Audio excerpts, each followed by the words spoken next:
Hello, everyone. My name is Jen Hoffman, and I'm the Director of Student Relations in SEPA's Office of Career Services, and I thank you for joining us today for the launch of our Alumni Career Development Program. We are fortunate to have joining us Caroline Sinisa-Levine from SixFigureStart.com, and in just a few minutes, I'll make a proper introduction to Caroline. First, let me spend a little bit of time talking about the Office of Career Services and the resources that we offer alumni, lifetime access to programs, resources, and advising.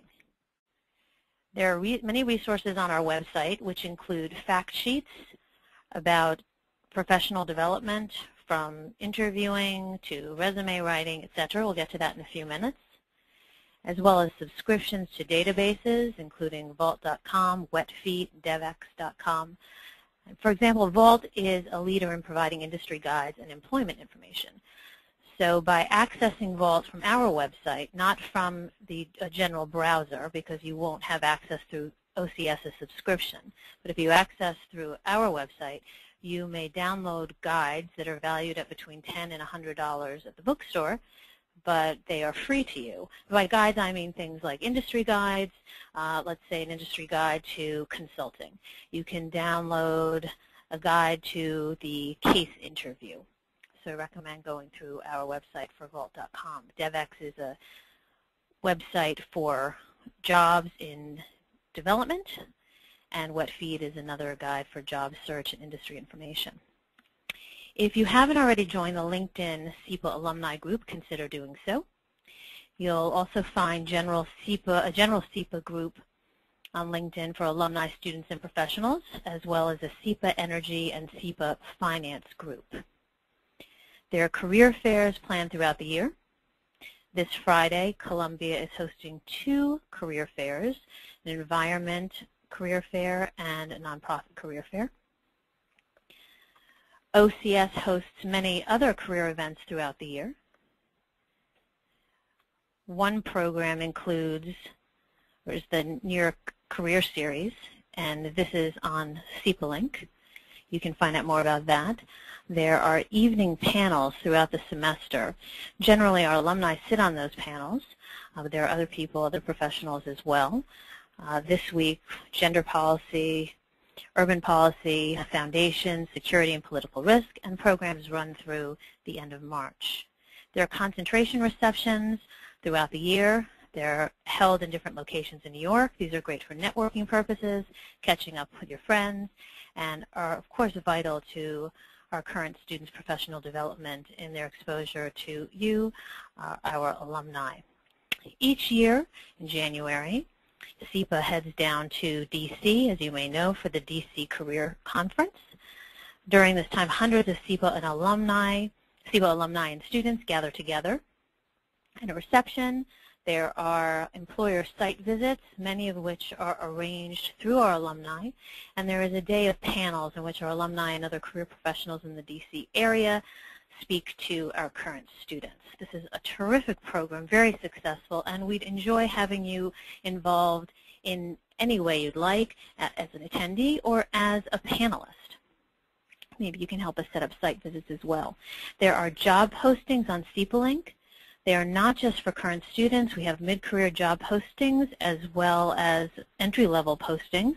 And if your organization has jobs to post, please do let us know, and we'll post those up on SEPA Link.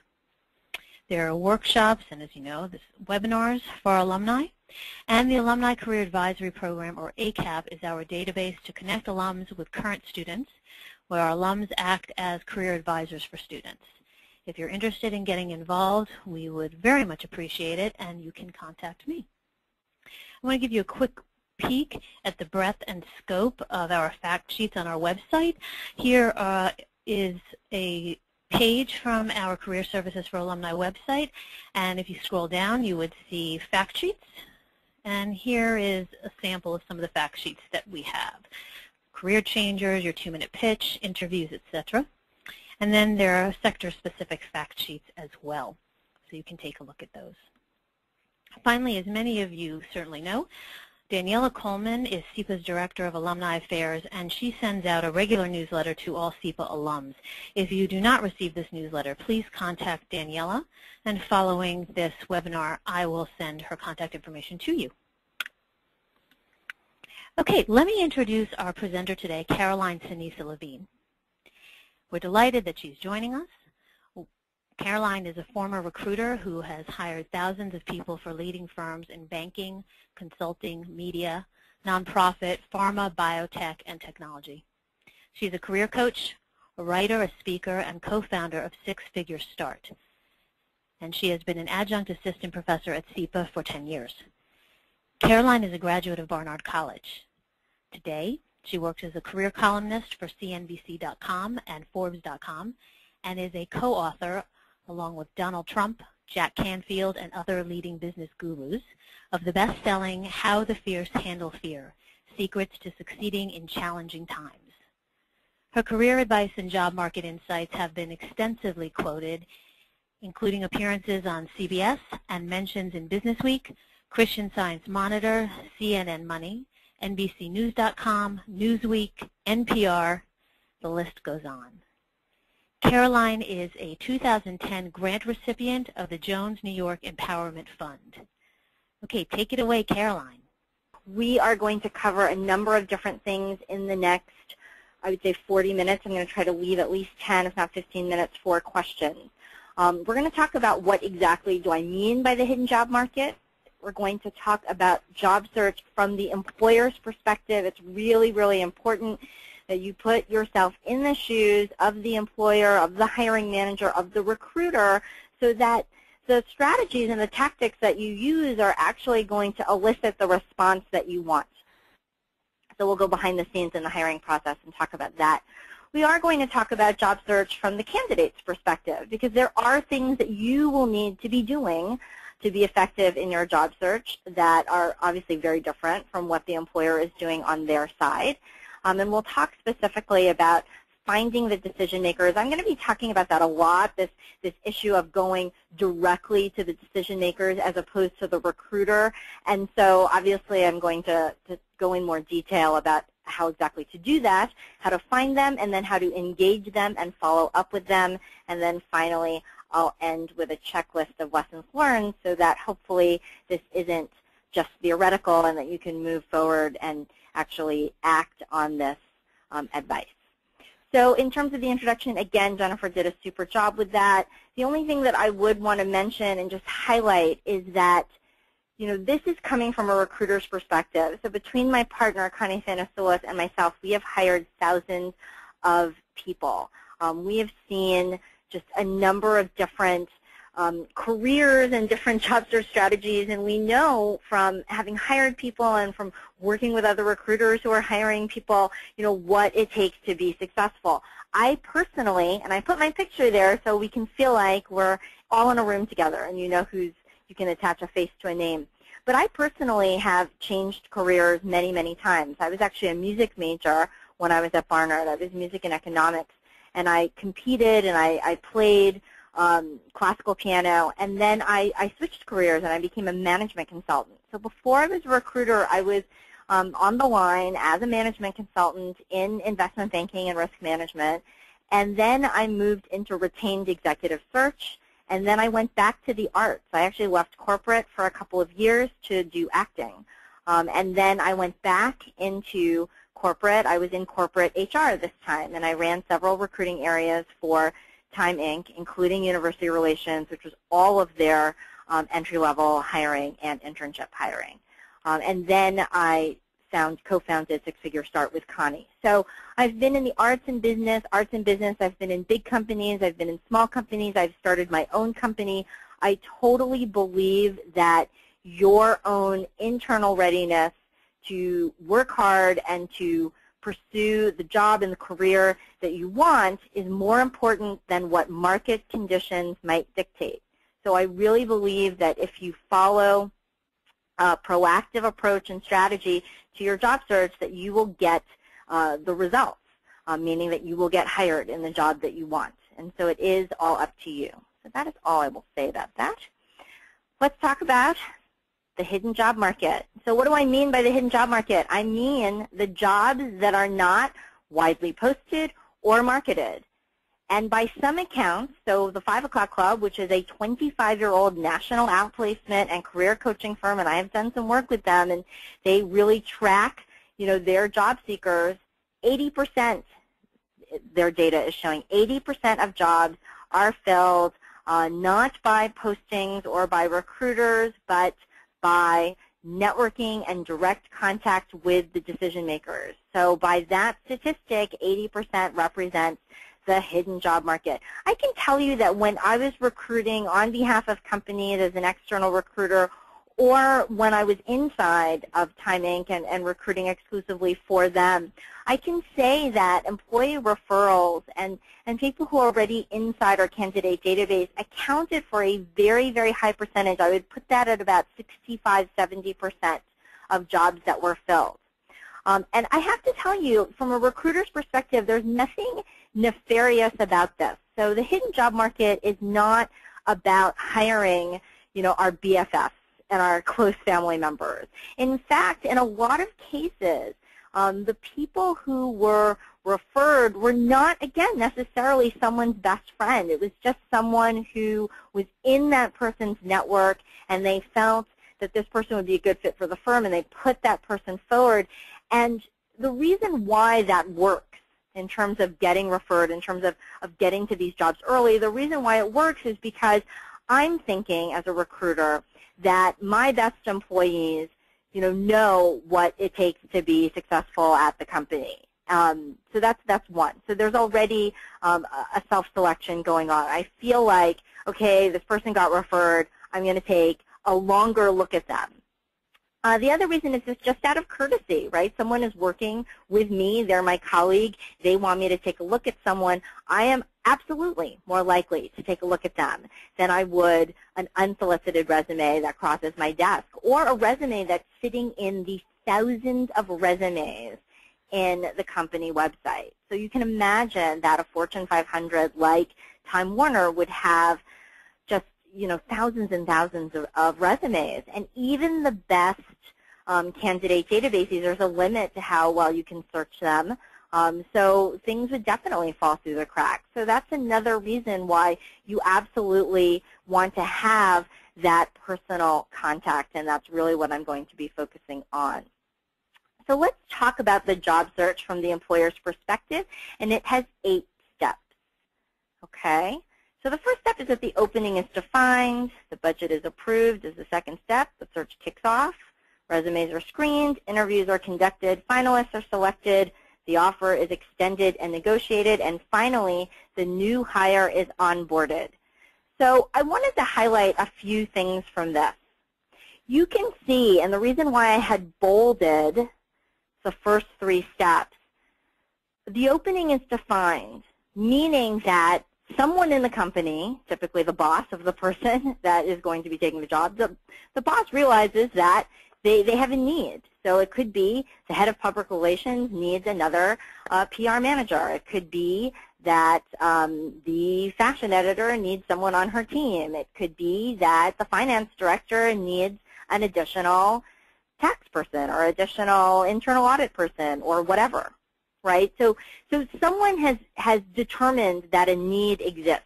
That's the first step.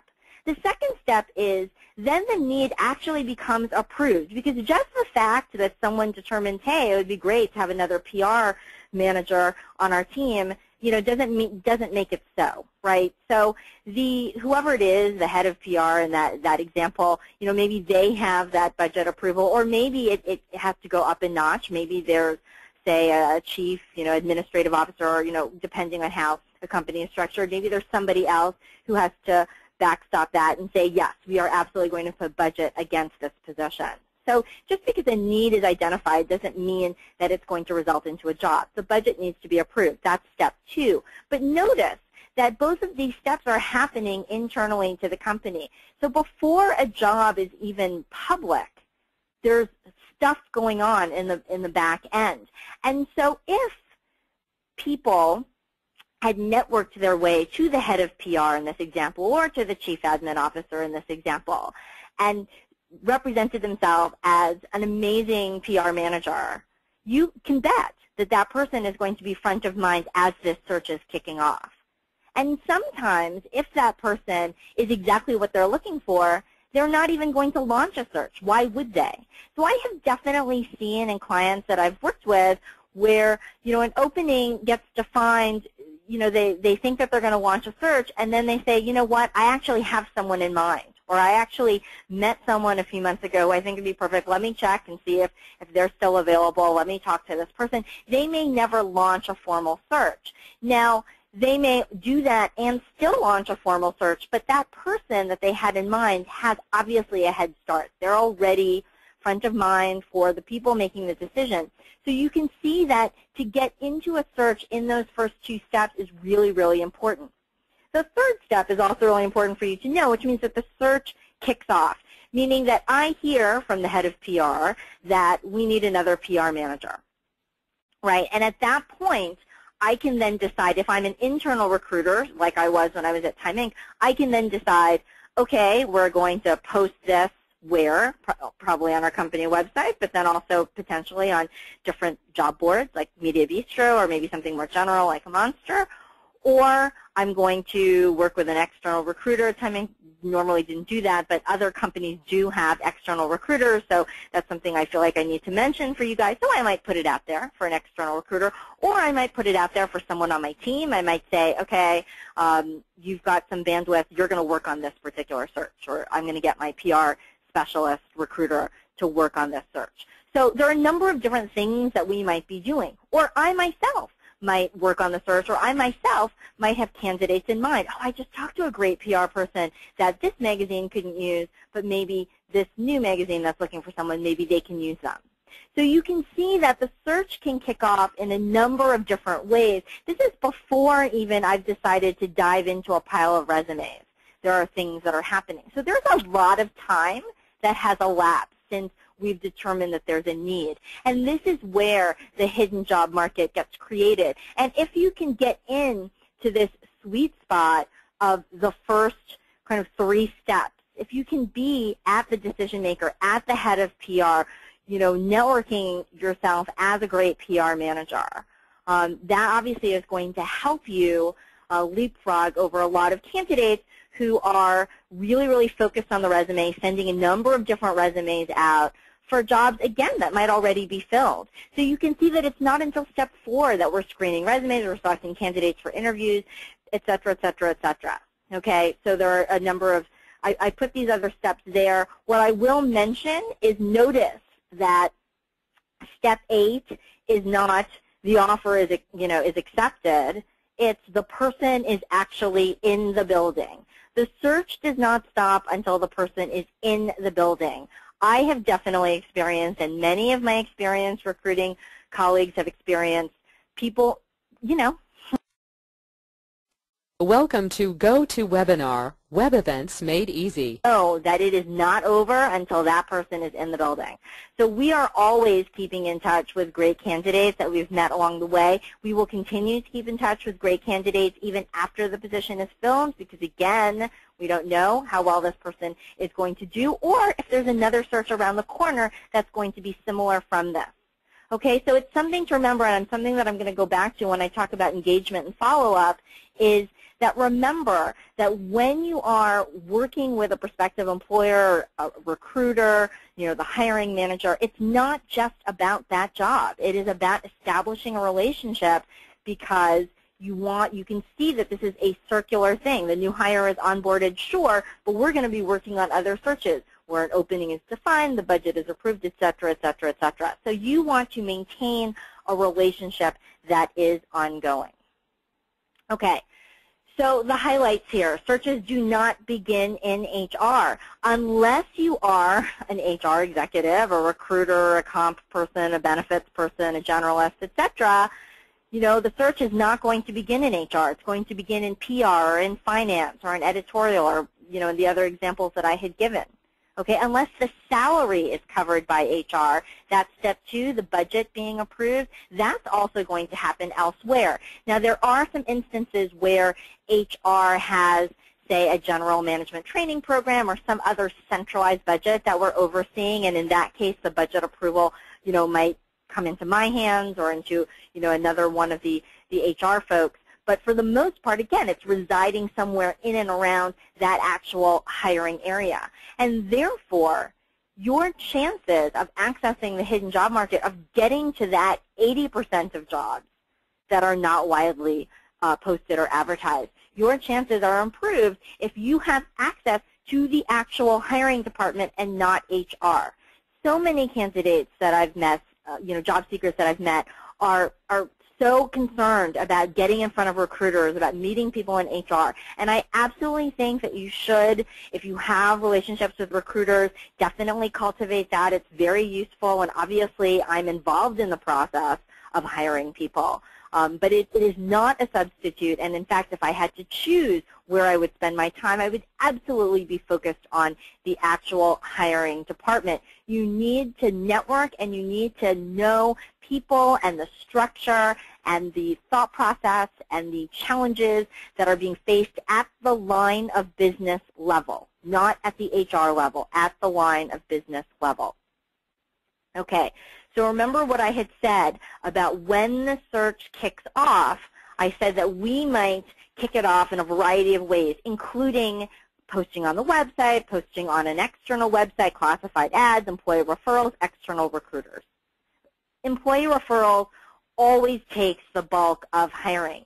This is especially true when the market is ticking upward, as it is now. I can definitely tell you that the market is the job market is a lot busier. We are by no means at the boom time where, job seekers could essentially hop from job to job with abandon. It is still, I would say, the buyer's market. It's still the employer's market. That being said, there are a lot more job postings flying around that I've heard from my recruiting colleagues. They are very, very busy. And it's really difficult for them to stay on top of all of this new hiring. And when this is happening, you can imagine that companies have kind of cut to the bone, and that includes the recruiting staff. Now they're busy, really busy hiring again. It's going to take a while for them to catch up to all of this new volume. There's going to be a lot of noise in there. So to the extent that you can come in there and really, again, network with the right people who are going to be doing the hiring, that's really, really helpful in a market like this one.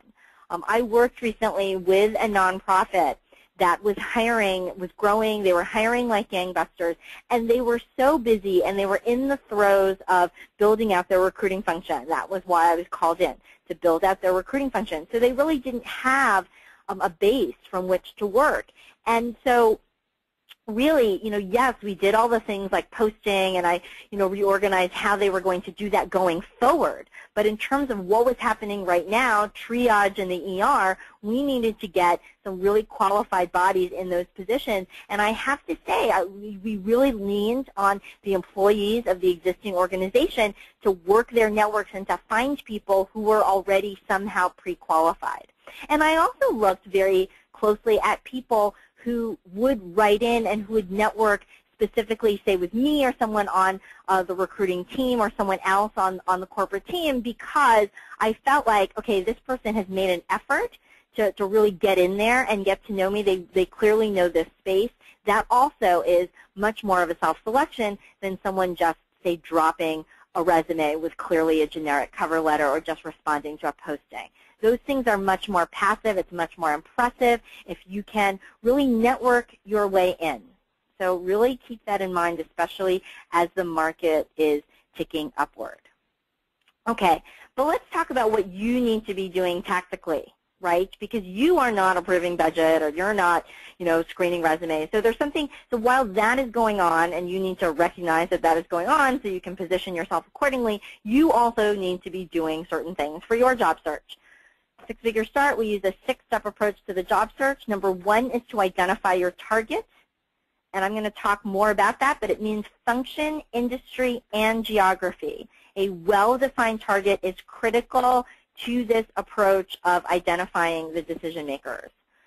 2 is create your marketing campaign. Notice how I didn't say resume. Your marketing campaign is more than your resume. It's resume, cover letter, online profile, networking pitch. It is everything that represents you when you are not there to represent yourself. So that also includes your email signature, your voicemail message. That is all part of your marketing campaign. Step 3 is research. So when I'm talking about finding these decision makers and knowing how to engage them, you're going to do that by exhaustive and in-depth research using sites like Vault, like Jennifer mentioned, and all of the, it sounds like great resources through Career Services at SEPA. Step 4 is networking and interviewing, and that is one and the same. A job interview is a subset of a networking interaction. Okay, you could be interviewing, and remember that very first point that I made, that the end of the search is when someone gets onboarded. It is not when someone accepts a job. There are so many things that can happen in the course of a search. And I'll talk about that a little bit later on, but just remember that when you interview for a specific job, it is really about developing a networking relationship, not just about that job. Step 5 is to stay motivated and organized and troubleshoot your job search. So just because you're meeting with a lot of people doesn't mean that your search is moving forward. At the end of the day, are you meeting with the decision makers that I'm talking about? Are you a PR person, a manager level person that then needs to be approved and hired by the head of that group? Well, then you need to be meeting with the head of that group and not other PR managers, which would be interesting networking meetings to have in terms of informational research, but they are not going to get you hired. So at some point in your search, you really have to be looking back at your efforts and saying, am I meeting the right people? And I see this at all levels. I worked with someone recently who is a very senior guy, and so senior that he really needs to be talking to C-suite or very senior executives in terms of the people who are going to make the hiring decision for him, about him. And the problem was is that he was interacting with a lot of other VP level people, which was great informationally for the first 2-3 weeks, but he really needed to move on and get to the decision makers. So step 5 is a reminder that you need to look at your search and make sure that you're doing that. Step 6 is to negotiate and close the offer. So notice in these 6 steps, there's not a mention of a resume there. Okay, many candidates spend way too much time worrying about the resume. There is no separate resume step in the above process because it is not as important as candidates think. You obviously can't have a resume that misrepresents you or doesn't represent you well, that's riddled with typos and errors. So that's just Job Search 101, right? So I'm expecting that all of you guys being, at a top, graduates of a top level, master's program have, that resume 101. But what I'm talking about is to get your job search to the next level where you can cut through the noise of this volatile, busy, yet improving market. You really need to focus on a strategic and proactive campaign. Okay. So step 1 was identify your target, right? And I said industry plus function plus geography. Financial services is not a target. Okay, financial services is an industry. You could be in HR in financial services, as I was at one point, right? You can be in HR. You can be in marketing. You can be in sales. You can be in finance. You can be a lot of things in financial services. Without a functional area, it's meaningless. You can be in New York. You can be in San Francisco. You can be in Mumbai. Without a geography, it's also meaningless. Because if you told me that you wanted to have an HR, executive role within a financial services firm and your scope of the search was limited to Topeka, Kansas, yeah, that's absolutely still doable. There are retail banks that are out there. There are insurance firms, I'm sure, that are out there, et cetera, et cetera. But, if you're looking to work at a Goldman Sachs, that obviously your geography is misaligned with what your long-term aspirations are.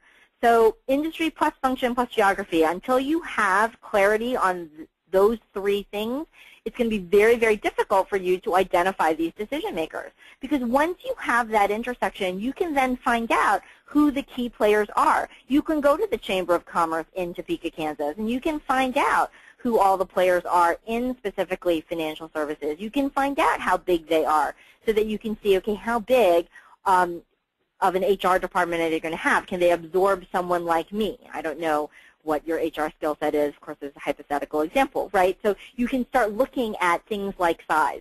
So until you have that 3-element intersection defined, it's very difficult then to find your key players. Then you have to know how they're structured. So remember in the very beginning the example of the PR manager? So, you know, I kind of threw that out pretty loosely. So I could have been talking about PR for a specific magazine. Let's say that I was still talking about my work at Time Inc., where, you know, there were 140 magazines at the time that I was there, right? So maybe it's PR for a magazine, or to make this more general, PR for a specific line of business, or maybe it's corporate communications as a whole. Maybe there's, you know, a corporate-wide PR group, and maybe PR for each line of business rolls into the corporate-wide PR. I don't know, but you need to know this for your targets, because when you try to find the decision makers, you essentially need an org chart so that you can find who is going to be at the levels that are above you that's going to be making these types of hiring decisions. So that's what you're driving towards. Who manages the group and or position that you are targeting? Until you know that, it's going to be obviously very difficult for you to network and find that person, because you can't even articulate what it is that you're looking for.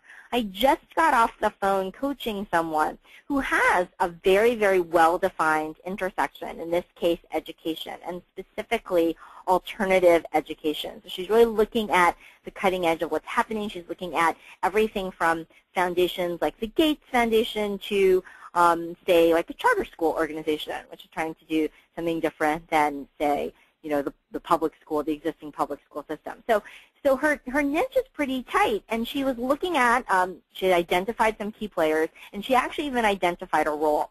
And so she comes through with this role, and I said to her, so who does that role report into? Because she actually knew someone at that organization. And she said, oh, I have no idea. Now that's where she needs to go, right? She was very content finding someone she knew in that organization, and that's a great start.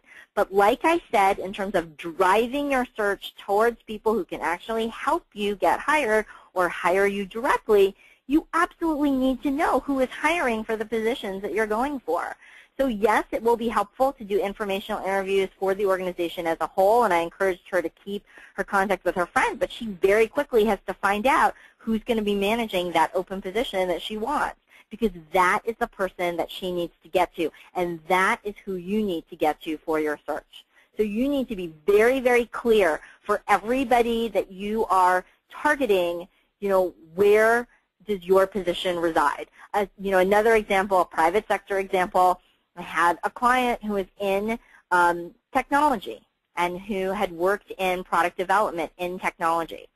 So, of course, we wanted to know, okay, what geography is he going to focus on, specifically, you know, what type of technology, because he was in medical equipment, but also had done some information technology. So was he going to go kind of the medical equipment, biotech, pharmaceutical route, or was he going to focus more on the knowledge management issues, the IT issues, and therefore try to go for, you know, say an Oracle, or, you know, so you can, and he can do both. But the point is that each way that he goes, he needs to then pick who the key players are. He needs to see how they're structured. And how they're structured in terms of product development is it by line of business? Is it by the actual product?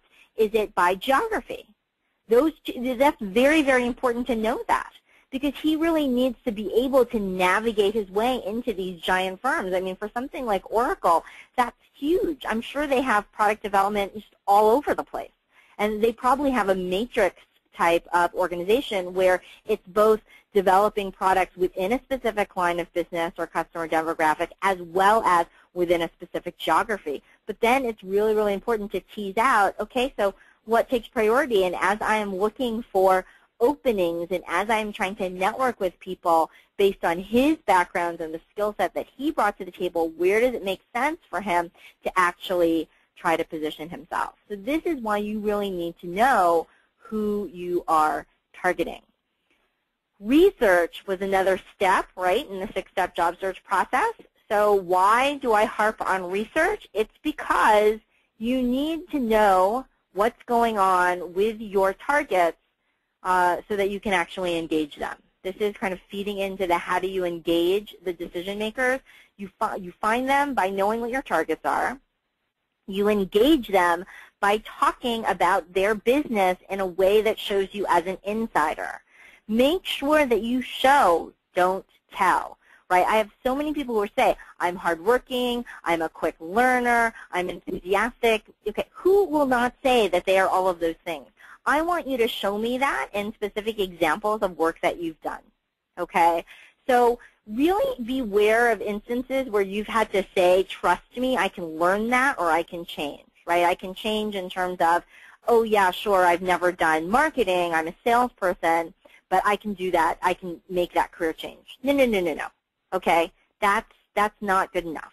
I can hire people who have already done marketing, right? So you need to be doing that either in pro bono consulting that you're doing on the side, in volunteer work, or you need to grow your job exactly where you are so that you can start incorporating some new skills and experience and have something to show me instead of just telling me. I always make the analogy of, you know, a boyfriend, right, an old boyfriend or girlfriend who comes to you and says, trust me, I'll change, right? That's exactly the type of reaction that I will have for a candidate that has no or little experience in the job that I'm recruiting for that will tell me, you know, I'm a quick learner or, you know, I can transfer my skills. That's just not good enough.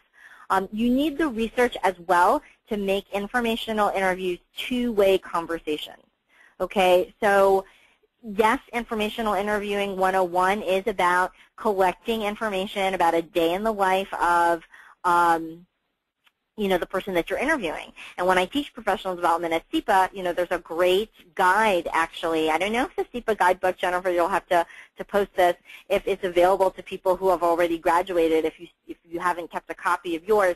But the professional development text has, you know, a list of informational interview questions. And these are, you know, these are good questions to have a conversation with, but I've always told my students, you know, you should also be trying to answer these questions yourself through secondary research. You should have an idea of what the typical or expected answer should be so that you can go a step further with the person that you're interviewing and really ask them about things that you can't find from secondary research and really get to the nuances of things. It also enables you to demonstrate that you're an insider, that you have this knowledge, and it's much more engaging and interesting for the person that you are interviewing with. At the end of the day, the bonus question is, do you know what keeps your targets up at night? Do you know what worries the head of PR or the finance director? So that when you do position yourself, when you do talk to people, you can highlight how you can absolutely be the solution to their problems. Okay, how do you follow up with decision makers? Let's say that you've identified your targets, you know who these people are, you've been able to get that first interview with them, that informational interview, you've knocked their socks off with your in-depth research, you've engaged them, there isn't anything open, you'd like to stay on their radar, you'd like to do that without being a pest, of course. Keep in mind that the best follow-up is generous and under no obligation. It is non-committal, right? So the best follow-up, so first of all, every contact is a mini interview, okay? Every time you pick up the phone and you're talking to someone, even if it is to schedule the meeting, that's an interview because that shows your poise, your professionalism, your presentation, your communication, your work ethic, your motivation, obviously depending on how quickly your response time is, and it shows your expertise and credibility because if I'm starting to engage you maybe a little bit in small talk and you're incredibly inarticulate or you're not up on what's going on, you know, that'll give me second thoughts about scheduling you. I might still schedule you. I might think, okay, this is an off day, but that's definitely already in my mind. So you've already have a come from behind situation. So keep in mind that every single contact that you make, no matter how small, that is a chance to assess you. And every little contact that you make, focus on building the long-term relationship, not just getting the job, you know, at that point in time. It's like I said before, people will renege at the last minute, hires won't work out, maybe they find out that they need 2 people instead of 1. There are many, many reasons why a search that seemingly is closed or no longer available becomes available. And so you definitely want to make sure that you stay front of mind. Now, what do I mean by, non-committal? What I mean is, don't make every single interaction about your job search. Make sure that when you are talking to people, you are sharing something based on what their interests are. If you had this terrific informational interview and now you know more things about them, you should then be able to know, okay, this is what's keeping them up at night. This is what they're interested in. I can send them articles about that. I can make recommendations based on that. As I go through other informational interviews and learn information, I can share that with them, obviously on a confidential basis, but this shows that you are generous and that you are aware of what's going on and you're willing to share that with them. So really think about what else can you talk about besides your job. Now, absolutely, especially if you're in a formal interview situation, it is absolutely okay to check in and say, what's the time to, where are you in the search? I just wanted to find out if you needed any more information about me. That's absolutely fine to do, on a regular but not too frequent basis. But in between that, you do want to have other points of contact because, again, it just keeps you front of mind without being a pest. Now, remember that the interview process will always end later than you think. Okay, you don't know when you're meeting with them. Even if they say it's the final round, it's not necessarily the final round. It could turn out that you have to meet additional people. So you really want, in a formal interview situation, to find out 3 things. Okay, what is the interview process and the decision timetable? It bothers me to no end when I hear about candidates not knowing. They leave an interview and they don't have agreement from the person that they spoke to in terms of when they're supposed to hear back. You're absolutely entitled to find that out. They might not be able to say on the button in terms of this particular day, but you might find out that the person's taking a 2-week vacation, and if you call them 3 times in that 2 weeks, you're just being a pest. So really find out the process and decision timetable. Find out how your targets are defining success. For me, I call this get the real job description. Okay, job descriptions are notoriously inaccurate, so when you're in an interview situation, you want to just make sure that you have them defined. What will success look like 30 days, 60 days, 90 days, 120 days, 365 days out. So you know exactly, what is going to be expected of you, and you know how to follow up effectively so that you hit on the points that they obviously care about. And then finally, you don't want to leave an interview without knowing, why your targets want you as opposed to not wanting you. Okay? So what made them decide to call you in for an interview? And then what do they still have hesitations about? Okay? So this way you can position yourself correctly. And remember, and I put this in italics, you might be the second choice. They might have extended an offer, but you might be a very, very, very close second.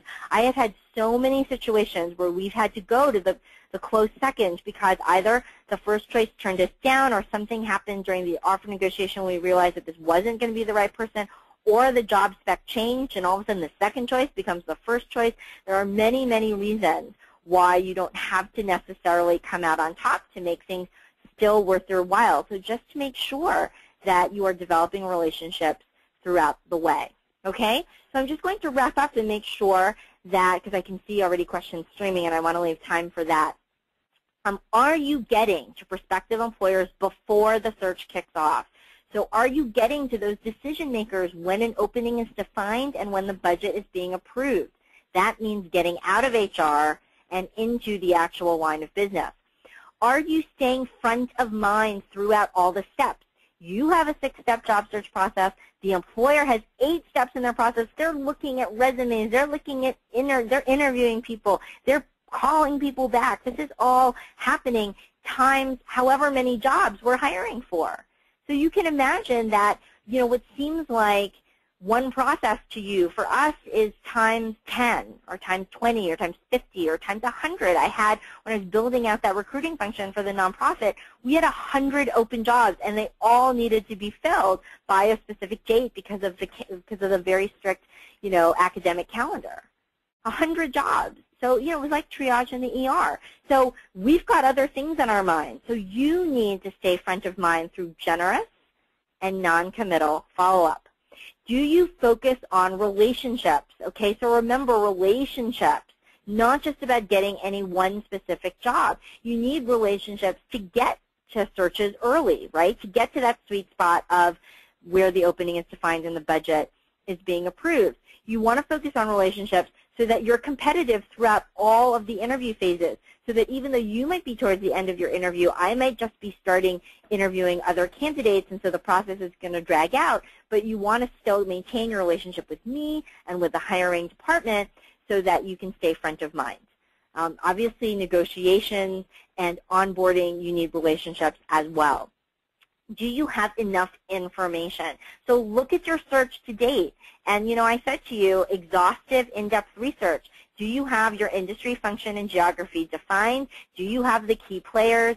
Do you know how they're structured so that you can actually identify who these decision makers are, so that you can actually engage them on things that they care about, so that you can position yourself well during interviews, so that you can negotiate well, and so that you can actually do a good job. So I think Jennifer is going to be passing out this presentation so you will know that you can stay in touch with us. We post a lot of free advice articles. A lot of the things that I've said on this call have been printed in our blog and in our free newsletter. I have a number of different social media groups that I post articles to, not just my own, but business and career management articles that I've seen. Just this morning I posted something about boomers and just the new entrepreneurial boom amongst that age demographic. We have a radio show every first 3 Tuesdays of the month at 12 p.m. on Blog Talk Radio. You can find that on our website. We've got pre-recorded workshops and other, you know, different events. So, for example, I'm working with the Barnard Club of Connecticut, and they're doing an event, and it's at the library, so it's free in Westport, and so people of the Connecticut area can go see that. That's also posted on our website. So, just there are a lot of things that are there for you to continue your search. And now I'm going to take some of these questions, which are written so tiny. Okay, let me just try to go back to the beginning so I can take them in order. Okay, I was let go a year ago and did some consulting last year. Are there any techniques to overcome the negative impression of being out of the job market for that length of time? Oh, I just did a blog post on this. I think it was for CNBC. It is on our website. If I think of it, I will try to send a link to Jennifer to the exact post. But here's what I said. The reason why employers are wary of people who are out of the market for an extended period of time, well, the one reason, the superficial reason is, okay, why isn't this person hired? Now, given how bad the market has been, I think there's a little bit less of that, but there's still the sense of, okay, you know, why couldn't this person complete their job search in a year? So there's going to be a little bit of that you have to get over. But if you're a strong candidate otherwise, you'll get over that pretty quick. The other things, you know, that I would really worry about are how current is your expertise, how current is your skill set, and how current is your network. Okay, so expertise meaning a lot of things can happen in a year, okay? So depending on what type of work that you do, which you didn't say, you know, regulatory changes could have happened, industry consolidation or restructuring could have happened. So there's this issue of, you know, are you really far behind the curve? In terms of skill sets, you know, just in terms of, you know, things that have been happening in social media or things that have been happening, you know, if you look at any really fast-moving industry, people are going to worry about that.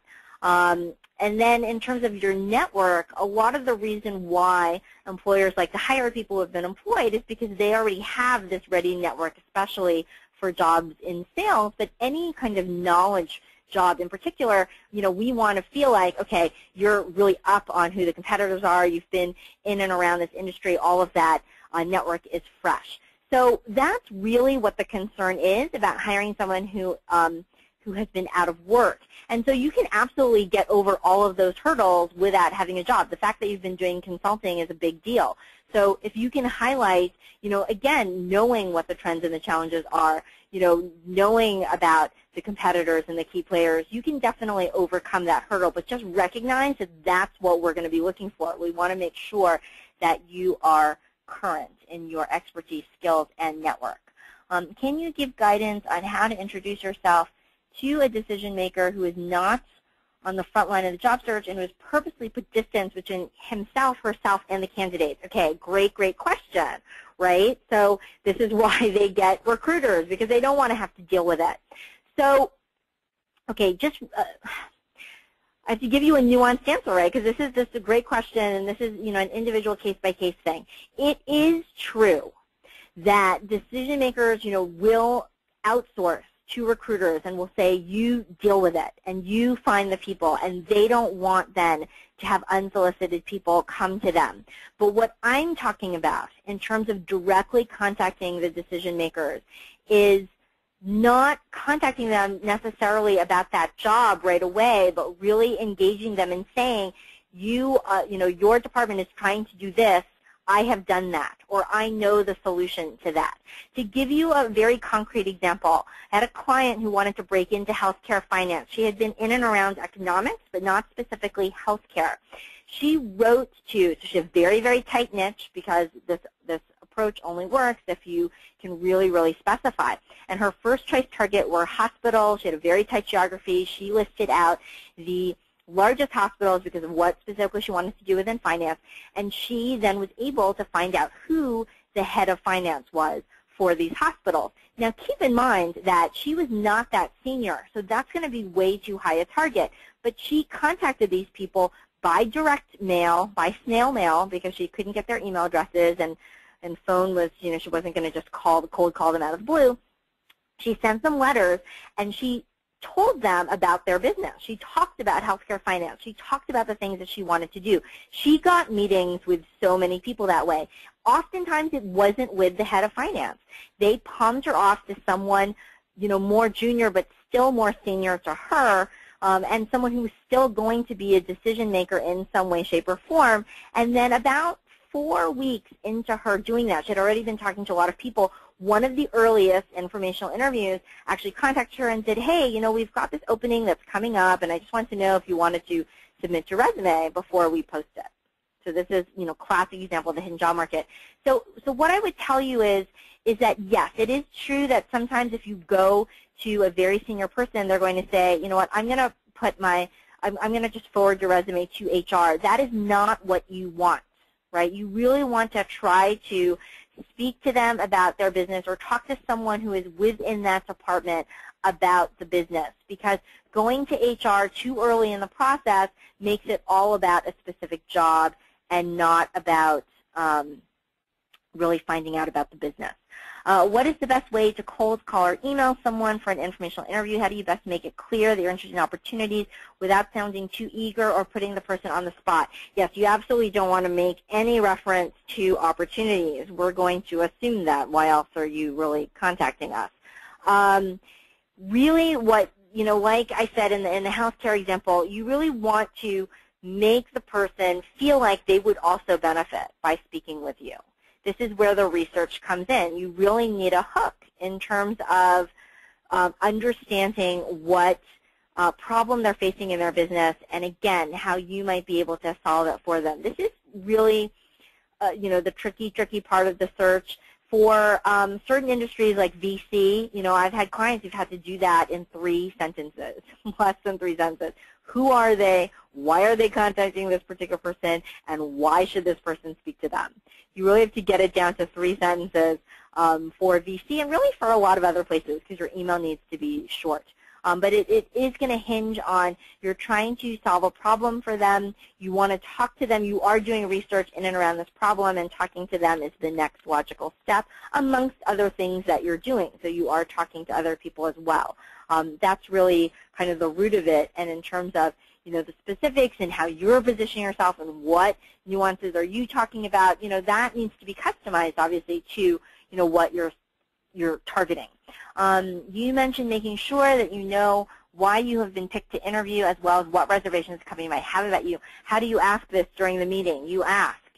You ask at the end of it, certainly. So why did they pick you? That's an easy question to ask, you know, in the beginning of it. So I'm just curious, or it would be very helpful for me to know what specifically about my background attracted you to call me in. And then in terms of, hesitations, you can ask point blank at the end. So is there anything else I can tell you about my background? Is there anything about my background that gives you any hesitations about me continuing in this process or me doing this job? And you can tell, even if they don't want to tell you, you can tell by the look on their face if they have reservations, and then you'll have to try to figure it out if they're, for whatever reason, not going to be candid and tell you. But some people, most people, will say, we're looking at other candidates who have more X experience or who have whatever.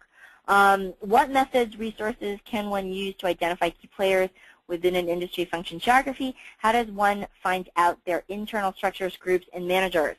So, great question. You can look at, so there might be some internal information, might be some public information in things like Vault.com, in places that show you, different companies, right? And we'll walk through the different departments of the different companies. So, for example, I know that Vault has different newsletters dedicated to finance and consulting and HR. Those are the three that I get, so those ones I know about. I'm sure there are more. You can also look at LinkedIn. LinkedIn is great. So you can do a LinkedIn search for a company. You can look at what their titles look like. You can look at who is doing these jobs. And again, you are going to have to do some informational interviewing of people outside of that department just to see how things are structured. You can even ask people who are not in that specific department, in that specific company, but in that industry in general to say, I'm trying to do some research into timing. And let's say that you're talking to someone at Condé Nast, and you can say, are you structured in a similar, are all the publishing companies structured in a similar way? And you can kind of get at it that way. Trade associations are, professional associations are a great way of getting data as well. Let's see. Oh, my goodness. There's so many different questions, Jennifer. I don't know. I think we're going to run out of time for questions, but I will try. Why don't you and I talk about the number of questions offline after the webinar, and we can figure out how to handle them, because you do have many more that are continuing to come through that I haven't sent to you yet.